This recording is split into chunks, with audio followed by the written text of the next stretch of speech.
Welcome to Quiet Wealth, where we help real women escape financial stress and build the calm, confident life they deserve. If you feel like you're always trying to get ahead, but never actually getting there, today's video is for you. We're breaking down the 5 money habits that quietly, consistently, and sometimes invisibly keep women stuck in a cycle of paycheck to paycheck living. These habits aren't always dramatic. They often look like little choices, small routines, or financial norms we picked up from childhood, social media, or society. But here's the good news. Once you see them, you can change them. Stick around until the end, because the 5th habit is one most people never realize is draining their wealth one day at a time. Let's get into it. Habit #1, emotional spending. Let's start with a habit that quietly costs people thousands every year, without them even realizing it. Emotional spending. You've had a long day. You feel stressed, overwhelmed, tired. So what do? You add to cart. You just browse online. You grab a coffee out instead of making one at home. None of these things feel big in the moment, but over time, they erode your savings, block your goals, and train your brain to associate money with relief instead of purpose. Let's break this down. What is emotional spending? It's when your purchases are driven by your feelings, not your needs or priorities. Common triggers: loneliness, stress, boredom, comparison, celebration, self-soothing. The financial problem? Your money stops working for you and starts working against you. The deeper problem, you aren't addressing the emotion, you're just numbing it. And the money hit only lasts a moment. Here's what to do instead. Create a feel-good list.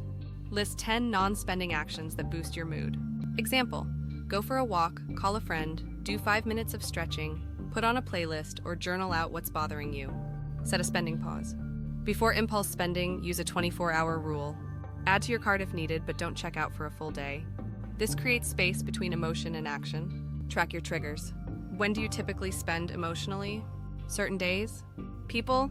Moods? Patterns give you power. Create a joy fund. Give yourself a guilt-free budget each month to enjoy life, but within limits. This retrains your brain that money can feel good without feeling reckless. Habit #2, budgeting without a purpose, approx 1,600 words. Here's a hard truth. Budgeting by itself doesn't build wealth. A budget is just a map. But if you don't know where you're going, no map will help. This is where most people go wrong. They track their income and expenses, but there's no emotional connection to their goals. No clarity. No why. Here's what happens when you budget without purpose. It feels like punishment. You give up quickly. You cut everything fun, then binge later. You focus only on bills, not building. The key: build a budget that reflects the life you want. Try this 3-step system. Name your financial priorities. What do you actually want from your money? Examples: pay off credit cards, take your kids to Disney, stop stressing about groceries, save for a new house. Make it specific, emotional, motivating. Align your spending with that vision. Every dollar needs a job, and your money should reflect your actual values, not just obligations. Use the yes budget method. Instead of saying no to everything, say yes to the right things. Check in weekly, not monthly. Money isn't set it and forget it. Weekly check-ins take 10 minutes and can save you from overdrafts, stress, or losing momentum. Bonus tip: create visual reminders of your goal. A screenshot on your phone, a vision board, a sticky note on your mirror. Your brain responds to images more than spreadsheets. Habit #3, minimum payments only. Let's talk debt. One of the sneakiest wealth killers is only paying the minimum on your credit cards or loans. Why? Because minimum payments are a trap. They're designed to stretch your debt out for years and cost you thousands in interest. Example: a $5,000 credit card at 21% APR with a $125 minimum payment. That'll take you over 20 years to pay off, and you'll spend over $10,000 total. Ouch! But here's the kicker.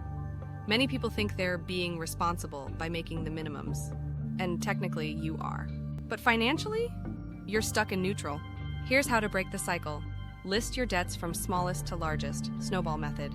Pay minimums on all, but put every extra dollar on the smallest balance. This builds momentum. Or list by interest rate, avalanche method. Tackle the highest interest debt first. This saves the most money over time. Use a debt tracking app. Apps like undebt.it or YNAB let you visualize progress, and it keeps you motivated. Side hustle just for extra payments. Even $100/week can shave off years of debt. Make it temporary, but purposeful. Say no now so you can say yes later. This isn't forever, but short-term sacrifice leads to long-term freedom. The goal isn't just to pay bills, it's to get your future back. Habit hash 4, delaying wealth. Building so many women say, I'll invest when I make more money. I'll save for retirement after I pay off my debt.